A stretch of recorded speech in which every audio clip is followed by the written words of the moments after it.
اب میرے دوستوں دوسرے آسمان کے اوپر حضرت عیسیٰ علیہ السلام سے ملاقات کرائی گئی. اس کے اندر وجہ علماء کرام نے یہ لکھا ہے کہ چونکہ نبی کریم صلی اللہ علیہ وسلم حضرت عیسیٰ علیہ السلام کے درمیان کوئی بھی نبی نہیں، اور پھر اس کے بعد جب قرب قیامت حضرت عیسیٰ علیہ السلام دمشق کی جامع مسجد کے مینار کے اوپر جب آپ کا نزول ہوگا، جب آپ اس دنیا میں آئیں گے تو نبی بن کر کے نہیں بلکہ امتی بن کر کے آئیں گے، اور پھر اس کے بعد آنے کے بعد نبی کریم صلی اللہ علیہ وسلم کے دین کو تمام پورے عالم کے اندر پھیلائیں گے، انصاف قائم ہو جائے گا، بادشاہت قائم ہو جائے گی، دنیا کے اندر عدل و انصاف اس طریقہ پر ہوگا جس طریقہ پر عدل و انصاف نبی کریم صلی اللہ علیہ وسلم کے دور میں ہوا کرتا تھا.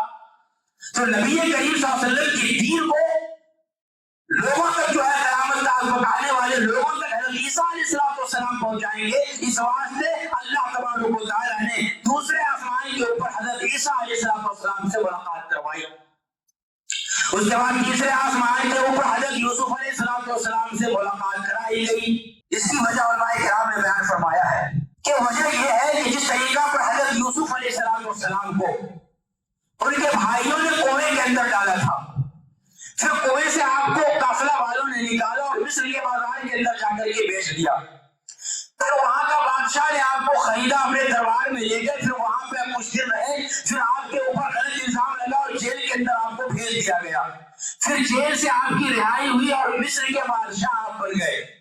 جب مصر کے بادشاہ بنے کچھ دن کے بعد قحط سالی آئی اور قحط سالی میں تمام غلہ مکمل طور پہ ختم ہو گیا، تو اب وہی بھائی جنہوں نے کنویں کے اندر ڈالا تھا اب سائل بن کر کے حضرت یوسف علیہ السلام کے دربار میں مصر کے اندر پہنچے ہیں. حضرت یوسف علیہ السلام نے اپنے بھائیوں کو پہچان لیا، لیکن ان کے بھائیوں نے یوسف علیہ السلام کو نہیں پہچانا. تو اس وقت میں یوسف علیہ السلام چاہتے تو آپ کو سزا دیتے، لیکن یوسف علیہ السلام نے اپنے بھائیوں کو معاف فرما دیا، دل بڑا کیا، کہا کہ بھائی میں آج تمہارے تمام گناہوں کو معاف کرتا ہوں، غلطیوں کو معاف کرتا ہوں، میرے سینے سے لگ جا، تمہارا آج میں کوئی پرانا حساب مکمل کوئی میں نہیں لوں گا، تمہیں معاف فرماتا ہوں.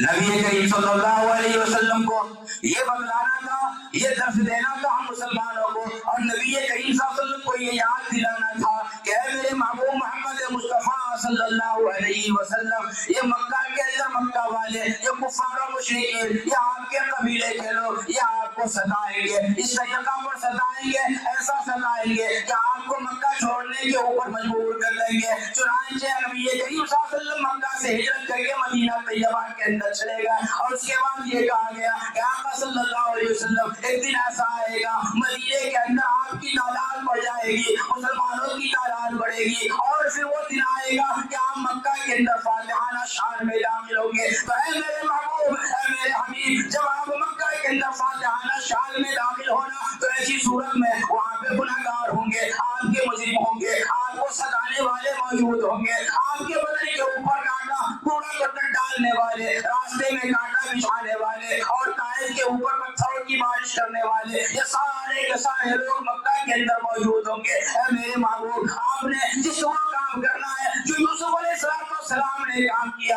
کہ جیسا آپ نے اپنے بھائیوں کو معاف فرما دیا، اے میرے محبوب پورے مکہ والوں کو آپ نے معاف فرمانا ہے. چنانچہ میرے دوستو آقا صلی اللہ علیہ وسلم نے اپنے دل کو بڑا کیا اور تمام مکہ والوں کو یہ اعلان کر دیا کہ جو بیت اللہ کے اندر داخل ہوگا اسے معافی دی جاتی ہے. بیت اللہ کے اندر سارے کے سارے کفار و مشرکین داخل ہو گئے.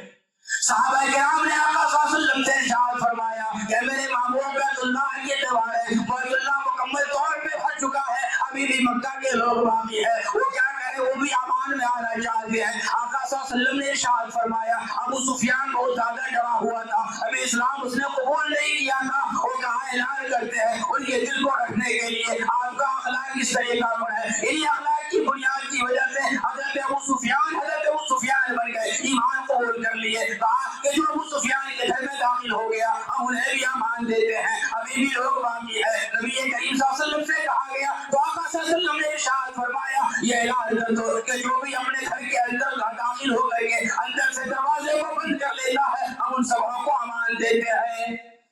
یہ نبی کریم صلی اللہ علیہ وسلم نے میرے دوستوں بڑا دل دکھلایا. مکہ فتح ہوا، ایک قطرہ بھی زمین کے اوپر نہیں گرا، اور تمام جانی دشمن کو نبی کریم صلی اللہ علیہ وسلم نے معاف فرما دیا۔ آج ہماری زندگی کے اندر ہمارا چھوٹا بھائی، بڑا بھائی، رشتہ دار ہو یا پھر خون کا کوئی اجنبی ہو یا پڑوسی ہو، اگر ذرہ برابر بھی ہمارے بارے میں کوئی برا سوچ بھی لیا ہے تو ایسی صورت میں ہم اپنے دل میں کینہ رکھتے ہیں۔ جب تک ہم بدلہ نہیں لے لیتے اس وقت تک سکون سے انسان بیٹھتا نہیں ہے۔ کس نبی کی امتی میں ہے؟ وہ نبی جس نبی نے اپنے جانی دشمن کو مکمل طور پہ معاف فرما دیا، اپنے اخلاق کو اس طریقہ پر دکھلایا۔ یہی اخلاق میرے دوستوں آج کے دن میں ہم مسلمانوں کو دکھلانا، اپنا دل بڑا کرنا ہے تو ہماری محبت عام ہوگی، دوسروں تک پہنچے گی اپنوں کے پاس سے گزرتے ہوئے۔ اب میرے دوستوں چوتھے آسمان کے اوپر حضرت ادریس علیہ السلام سے ملاقات ہوئی۔ ادریس علیہ السلام سے ملاقات کا راز یہ تھا کہ حضرت ادریس علیہ السلام پہلی شخصیت ہے جنہوں نے دنیا کے اندر لکھنے کے طریقے کو ایجاد کیا، اور نبی کریم صلی اللہ علیہ وسلم نے اسی طریقے کو، لکھنے کے طریقے کو خط و کتابت میں چھڑ دیا، اور بڑے بڑے بادشاہوں کو آپ نے خط و کتابت کے ذریعے سے بھی تبلیغ کا کام کیا ہے، اس تک پیغام کو اللہ کا پہنچایا ہے۔ اس کے بعد میرے دوستوں پانچویں آسمان کے اوپر حضرت ہارون علیہ السلام سے ملاقات ہوئی۔ اس کے اندر مقصد یہ تھا کہ حضرت ہارون علیہ السلام جس طریقہ پر حضرت موسیٰ علیہ السلام کے ساتھ آپ جب ایک جگہ پہ تھے اور حضرت موسیٰ علیہ السلام کو دور پہ گئے، حضرت ہارون علیہ السلام کو اپنا خلیفہ بنا کر کے گئے، تو وہاں پہ لوگوں نے ہارون علیہ السلام کی بات کو نہیں مانا، اور وہ لوگ جو ہے گوشالہ پرستی کے اندر ایک گائے کو اس نے بنایا اور اس کی عبادت کرنا شروع کر دیے، تو پھر وہ قوم مکمل طور پہ ہلاک ہو گئی۔ نبی کریم صلی اللہ علیہ وسلم کو یہ اشارہ دینا تھا کہ یہ مکہ والے کے سامنے جب آپ تبلیغ کریں گے تو یہ لوگ بھی آپ کی بات نہیں مانیں گے۔ جب یہ لوگ آپ کی بات نہیں مانیں گے تو یاد رکھیں جس طریقہ پر موسیٰ علیہ السلام کی قوم بات نہ ماننے کے باوجود ہلاک و برباد ہوئی ہے، اسی طریقہ سے یہ کفار و مشرکین بھی ہلاک و برباد ہوں گے۔ اور اس کے بعد ہجرت کے بعد جب پہلی لڑائی اسلام کی ہوئی ہے غزوہ بدر، تو اس کے اندر بڑے بڑے کفار کے سردار اس کے اندر مارے گئے ہیں، وہ لوگ ہلاک و برباد ہوئے ہیں، تو اس طرف جو ہے اشارہ دینا تھا۔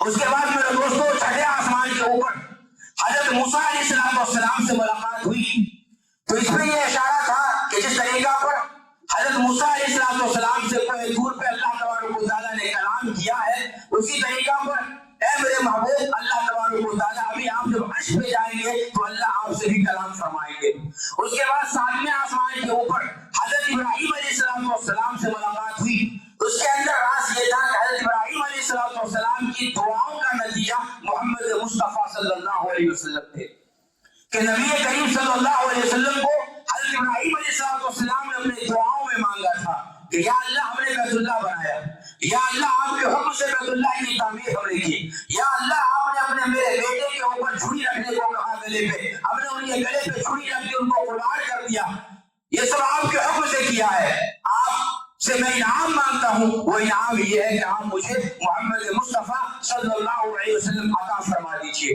تو چونکہ نبی کریم صلی اللہ علیہ وسلم حضرت ابراہیم علیہ السلام کی دعاؤں کا نتیجہ تھے، اس لیے آپ کی ملاقات حضرت ابراہیم علیہ السلام سے کی گئی۔ ان تمام ساتوں آسمانوں سے گزرتے ہوئے نبی کریم صلی اللہ علیہ وسلم سدرۃ المنتہا کے اوپر پہنچے، وہ جگہ جہاں پہ نیچے کے فرشتے وہاں پہ جا کر کے رک جاتے ہیں اور اوپر کے فرشتے وہاں پہ آ کر کے ٹھہر جاتے ہیں۔ نیچے والا کچھ اگر لے کر کے جاتا ہے سدرا پہ جا کر کے، سدرا سے اوپر کے فرشتوں کو دیا جاتا ہے، وہ آگے لے کر کے جاتے ہیں، اور آگے اللہ کا حکم جو اوپر سے نازل ہوتا ہے تو وہ فرشتے سدرا تک آتے ہیں، اور سدرا پہ رہ رہے فرشتوں کو وہ آگے اللہ کا دیتا ہے، پھر اس کے بعد وہاں سے روئے زمین کے اوپر وہ لے کر کے آتے ہیں، وہ سدرۃ المنتہا ہے، وہاں پہ گئے۔ حضرت جبرائیل نے کہا کہ اب اس سے آگے میں اگر ایک قدم بھی آگے گیا تو ایسی صورت میں ہمارے پر جل جائیں گے، اس سے آگے میں نہیں جا سکتا۔ اب نبی کریم صلی اللہ علیہ وسلم کو اکیلے وہاں سے سفر کرنا تھا۔ اب نبی کریم صلی اللہ علیہ وسلم وہاں سے سفر کر رہے ہیں رفرف کے اوپر۔ رفرف ایک سواری ہے۔ حضرت سلیمان علیہ السلام کو اللہ تبارک و تعالیٰ نے ہواؤں پہ قدرت دی تھی۔ ہواؤں کو حکم دیتے تھے وہ پوری دنیا کا سیر کرتے تھے. جب قالین ہوتی تھی اس کے اوپر آپ ٹھہر جاتے اور پھر حکم دیتے تو وہ آپ کو پوری دنیا کا سیر کراتا. نبی کریم صلی اللہ علیہ وسلم کے لیے بھی اسی طرح کی سواری رکھی گئی. اب وہ سواری پہ چڑھے ہیں, وہاں سے پردہ ہی پردہ ہے. روایتوں میں بات آتی ہے کہ ہزاروں پردے ہیں اور ایک پردہ سے لے کر کے دوسرے پردے کے درمیان تک کی جو دوری ہے وہ ایک روایت میں ہے کہ 500 سال تک تیز رفتار گھوڑا جو چلے اتنی دوری ہے ایک پردہ سے دوسرے پردہ کے درمیان. دوسری روایت میں 5000 تک کی بات آئی ہے. 5000 تک کی بات آئی ہے میرے دوستوں.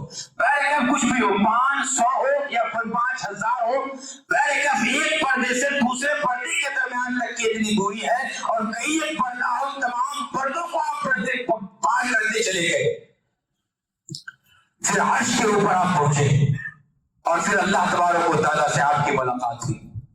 حضرت انس رضی اللہ تعالیٰ عنہ اس حدیث کو بیان فرماتے ہیں, وہ کہتے ہیں کہ میں نے خود اپنے کانوں سے سنا, نبی کریم صلی اللہ علیہ وسلم کے سامنے میں بیٹھا ہوا ہوں اور نبی کریم صلی اللہ علیہ وسلم حدیث بیان کر رہے ہیں کہ جب میں عرش کے اوپر پہنچا ہوں تو میں نے خود اپنی آنکھوں سے نبی کریم صلی اللہ علیہ وسلم کا دیدار کیا ہے, دیکھا ہے, ان سے ملاقات کی ہے. یہ حدیث کی بڑی بڑی کتابوں میں اس حدیث کو بیان فرمایا گیا ہے کہ نبی کریم صلی اللہ علیہ وسلم نے اللہ تبارک و تعالیٰ کو دیکھا.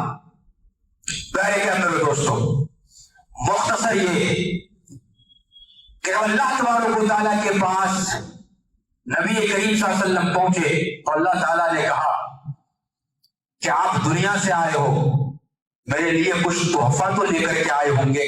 تو نبی کریم صلی اللہ علیہ وسلم نے جان کہ اللہ تعالیٰ پوری دنیا ہی آپ کی ہے, میں کیا تحفہ آپ کے لیے لے کر کے آؤں. تو کہا کہ کچھ تو محبت کی دلیل پیش کرو. تو نبی کریم صلی اللہ علیہ وسلم نے کہا کہ ہاں 3 تحفہ ہے.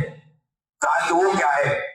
اللہ کے نبی نے کہا التحیات للہ والصلوات والطیبات, کہ اللہ تبارک و تعالیٰ زبانی عبادت آپ کے لیے ہے, بدنی عبادت آپ کے لیے ہے اور مالی عبادت آپ کے لیے ہے.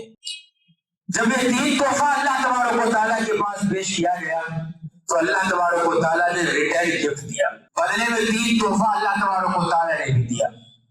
تو اس سے ہمیں یہ پتا چلتا ہے کہ جب ہم کسی جان پہچان والوں کے پاس جائیں تو ان کے پاس ہم کچھ نہ کچھ تحفہ لے کر کے جائیں, اور جب تحفہ ہم کسی کو دیں تو ان سے ہمیں یہ پتا چلا کہ وہ بھی ریٹرن گفٹ کچھ نہ کچھ اسے دے. یہ بھی ہمیں اس سے پتا چلتا ہے. میرے دوستوں, جب نبی کریم صلی اللہ علیہ وسلم 3 تحفہ دیا تو اللہ تبارک و تعالیٰ نے بھی 3 تحفہ ریٹرن میں دیا اور کہا السلام علیکہ ایھا النبی ورحمۃ اللہ وبرکاتہ. 3 تحفہ دیا. السلام علیکہ ایھا النبی, اے نبی آپ کے اوپر سلامتی ہو, ورحمۃ اللہ, اللہ کی رحمت ہو, وبرکاتہ, اللہ کی برکت ہے. جب اللہ کے نبی صلی اللہ علیہ وسلم نے یہ دیکھا کہ اس کے اندر صرف میرا ذکر کیا گیا ہے اور کہا گیا ایھا النبی, اے میرے نبی آپ کے اوپر بھی سلامتی ہو, اللہ کی رحمت اور برکتیں نازل ہو, تو اللہ تبارک و تعالیٰ سے نبی کریم صلی اللہ علیہ وسلم نے ارشاد فرمایا کہ اللہ تبارک و تعالیٰ آپ نے میری امت کو بھلا دیا, آپ نے میری امت کو بھی یاد کرنا ہے. میرے دوستوں, میرے آپ کے آقا صلی اللہ علیہ وسلم نے ایسے اوقات میں بھی ہمیں اور آپ کو نہیں بلایا. ہم گناہگار کو بھی اللہ تبارک و تعالیٰ کے محفل کے اندر نبی کریم صلی اللہ علیہ وسلم نے یاد رکھا ہے. آج ہم کسی پرانے دوست سے ملاقات کریں تو ماں باپ کو بھول جاتے ہیں, بیوی بچوں کو بھول جاتے ہیں کہ یار یہ پرانا یاد ہے, 10th کے اندر ان سے مل کے ساتھ میں پڑھا تھا, ابھی 10 سال کے بعد ملاقات ہو رہی ہے, پرانی یادیں لے کر کے بیٹھ جاتے ہیں. کسی کی یاد نہیں آتی, کھانا پینا مکمل طور پہ بھول جاتے ہیں. لیکن قربان جاؤ میرے دوستو, نبی کریم صلی اللہ علیہ وسلم اللہ تبارک و تعالیٰ کے دربار میں پہنچے ہوئے ہیں, کتنے بڑے دوست کے پاس پہنچے ہوئے ہیں, لیکن میرے دوستو نبی کریم صلی اللہ علیہ وسلم نے ایسے مبارک محفل کے اندر بھی اپنے گنہگار امتی کو نہیں بھولا. وہ امتی جو شراب خانے کے اوپر بیٹھی ہوئی ہے, وہ امتی جو جوا کھیلنے میں لگی ہوئی ہے, وہ امتی جو نمازوں کا پابند نہیں ہے, وہ وقت گناہوں کے اندر ہے, ایسے امتی کو اللہ تبارک و تعالیٰ کے سامنے نبی